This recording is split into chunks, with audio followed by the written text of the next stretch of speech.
Dear Graham, I know now. A story of learning to trust one's own intuition. A story told through letters from a young mother to her grandmother, chronicling one woman's journey to trust her own inner wisdom. March 15th. Dear Graham, I hope this letter finds you well and that spring is starting to show itself even there in Minnesota. Here in Portland, the crocuses are already up, and Julia has been fascinated by them on her walks. It's so adorable the way she sniffs them one after another. It is easier when you're that much closer to the ground. I wanted to write to you about something that's been weighing on my mind. Julia started at Bright Horizons Learning Center 3 weeks ago. You remember, I told you about it? The place everyone raved about? Wait lists a mile long, beautiful facility, all the certifications and awards. I was so relieved when we got a spot. But Graham, something feels off. Julia cries every morning at drop-off, which everyone says is normal. Leaving her is so difficult. The way she screams as I walk away. I sit in the parking lot gripping the steering wheel, heart thudding, for a while each morning until I feel calm enough to drive. It's awful. But it's the way she clings to me at pickup that worries me more. And she's waking up screaming at night. 2, sometimes 3 times. She never did that before. I mentioned it to Sarah and Lisa at playgroup. Sarah said her twins went through the same thing and it passed after 6 weeks. Lisa said, I'm being overprotective and that daycare is an adjustment for everyone. Even Marcus thinks I'm overreacting. He keeps saying, she's fine, Daph. Kids are resilient. But I don't know. My gut says something isn't right. I wish I could call you and hear your voice, Graham. I miss your advice. But I know that with your hearing loss, you can't hear over the phone any longer. I'm sure it must be hard for you to not be able to hear well anymore. All my love, Daphne. P.S. Julia drew you a picture. She says it's gamma. That's you. And I think the red part might be a flower. March 29th. Dear Graham, thank you for your letter. It made me cry a little, in a good way, when you said to trust my mama heart. You always know what to say. The situation with Julia hasn't improved. If anything, it's gotten worse. She started having these night terrors around 2 a.m. where she's screaming but not really awake. It breaks my heart, Graham. I've asked so many people what to think. My sister thinks I should give it more time. She reminded me that I fought so hard to get this placement and that if I pull Julia out, we'll never get back in. Mom says the center has an excellent reputation and that I'm being anxious for nothing. Even Marcus's mother weighed in, saying that in her day, children just went to daycare and everybody managed fine. Then, on the other hand, some of the ladies in the Facebook moms group I'm in start conjuring up scenarios where Julia is being abused, while others restate how excellent the facility is and that all kids do this at first. The worst part is that all the advice conflicts with itself. Give it time. Don't wait too long. She's fine. Trust your instincts. It's normal. Maybe it's not. I feel like I'm spinning in circles, Graham, and I don't know which way is up. I took Julia to her 18-month checkup yesterday. Mr. Williams has been our pediatrician since Julia was born, and I really trust her. When I mentioned my concerns, Julia's clinginess, the night terrors, the way she seems more withdrawn, Dr. Williams got quiet and thoughtful. She examined Julia carefully and said there's nothing physically wrong, nothing to suggest anything alarming. But then she said something that stuck with me. Daphne, you are Julia's mother. You know her better than anyone else in the world. What is your intuition telling you? I started to cry right there in her office. I told her my intuition has been screaming at me for weeks, but everyone keeps telling me I'm wrong. Dr. Williams said something interesting. She said she notices that new mothers often doubt themselves at times when they're constantly being second-guessed, but that mother's intuition is real and important. Then she suggested something called Cerato flower essence. Have you heard of it, Graham? She explained that it's a batch flower remedy for people who doubt their own inner wisdom and constantly seek advice from others. She said it might help me hear my own voice more clearly through all of the other noise. I picked up some at the natural food store. I figured it can't hurt. I'll write again soon. Give Mr. Whiskers a pet for me, assuming the orange cat still visits your window. Love, Daphne. April 5th. Dear Graham, I did something today that I've been nervous about. I scheduled a conference with Julia's lead teacher at Bright Horizons. Her name is Miss Ashley, and she's young and energetic and always seems so confident. I think that's part of why I've been hesitant to bring up my concerns. She makes me feel like I'm the anxious one, not Julia. I've been taking the Cerato for about a week now, just a few drops in my morning tea. I don't know if it's working yet, but Dr. Williams said to give it time. The meeting was this afternoon during Julia's nap time.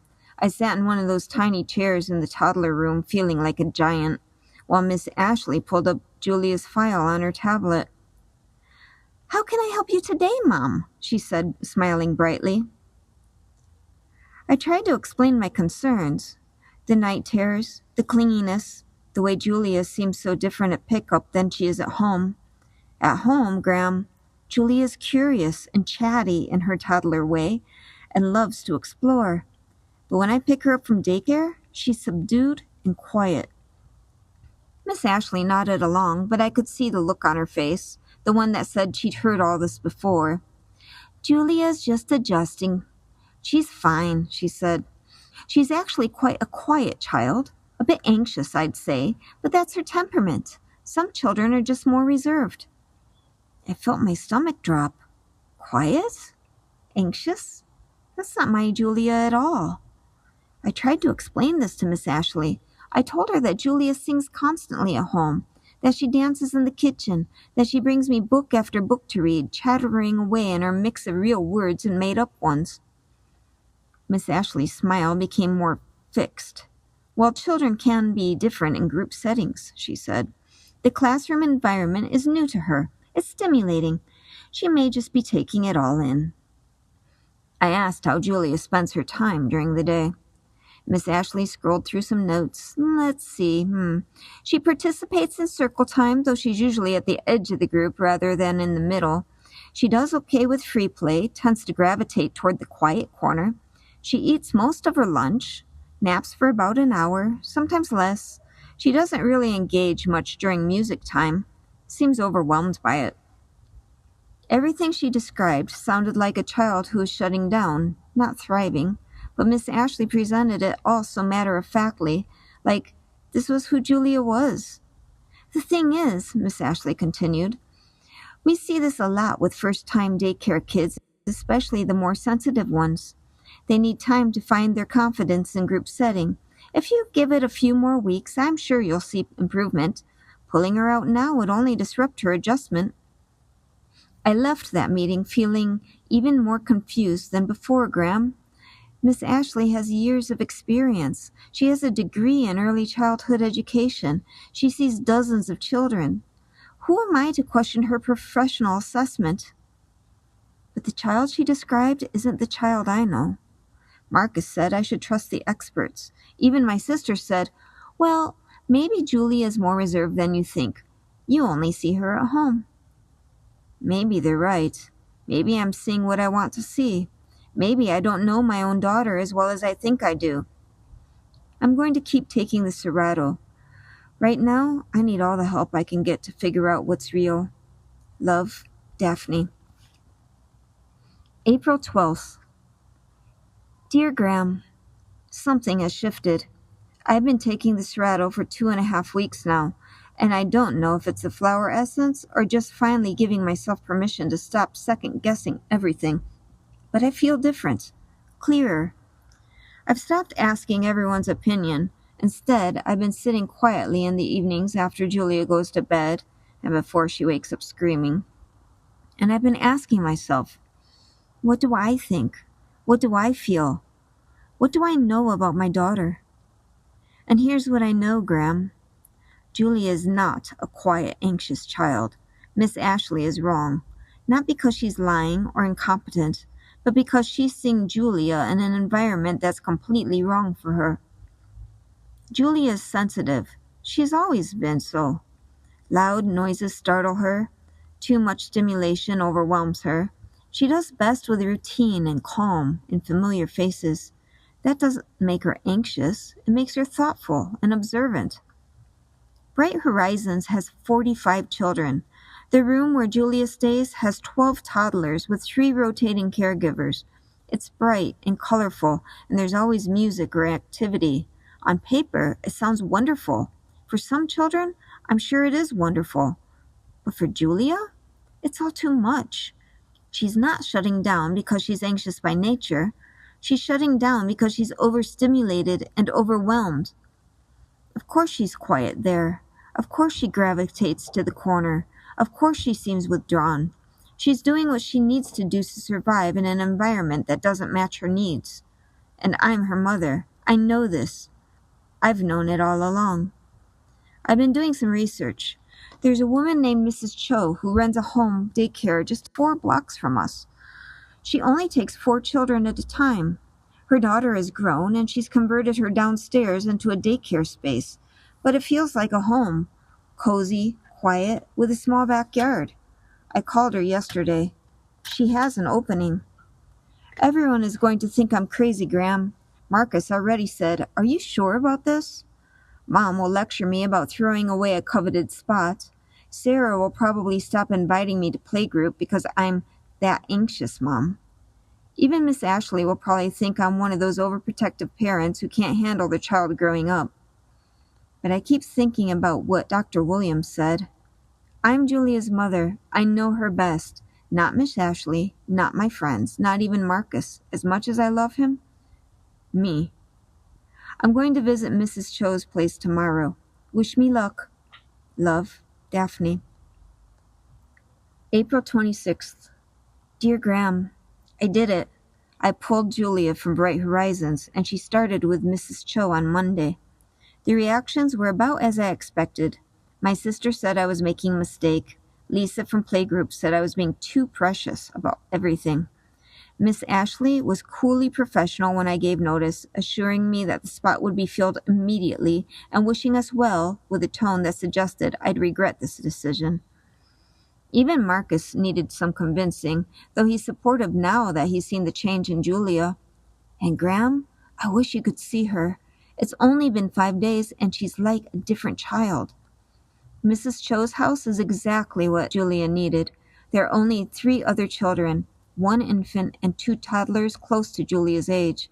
Mrs. Cho is gentle and calm, with a soft voice and endless patience. Her house smells like cinnamon and has plants in every window.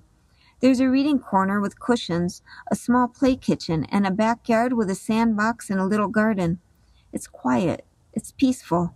It feels like a home, not an institution. When I picked Julie up on Wednesday, she didn't run to me crying. She waved goodbye to Mrs. Cho and showed me a painting she'd made. A painting, Graham. She was proud of it.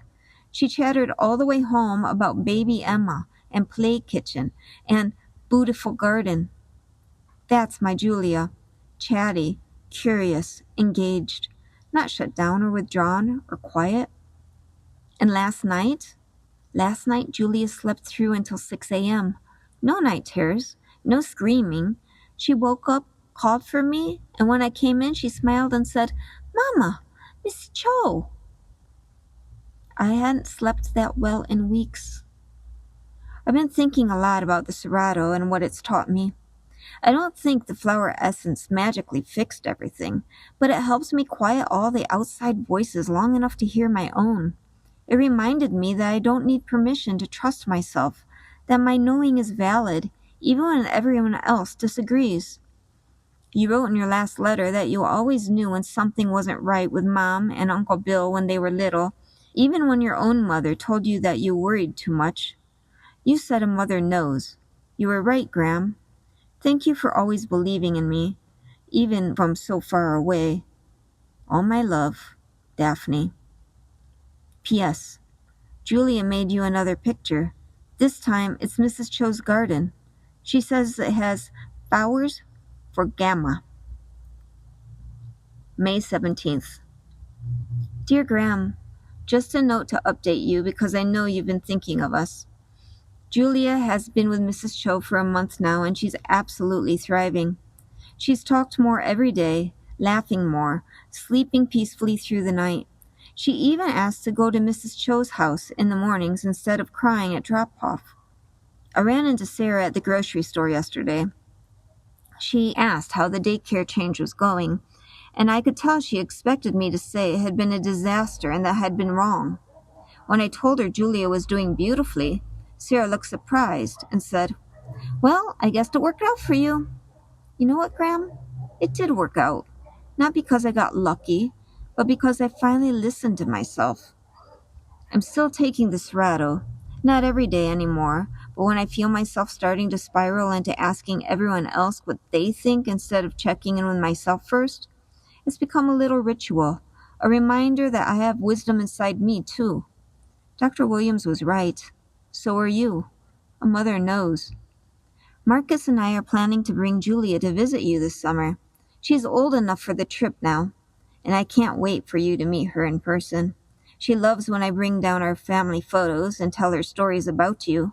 She talks about Gamma all the time. She points to your pictures on our fridge. Mrs. Cho told me something lovely yesterday. She said, "Your daughter is like a little flower. She just needed the right soil and the right amount of sun. Too much of anything, even good things, can make a flower wilt. But in the right conditions, she blooms."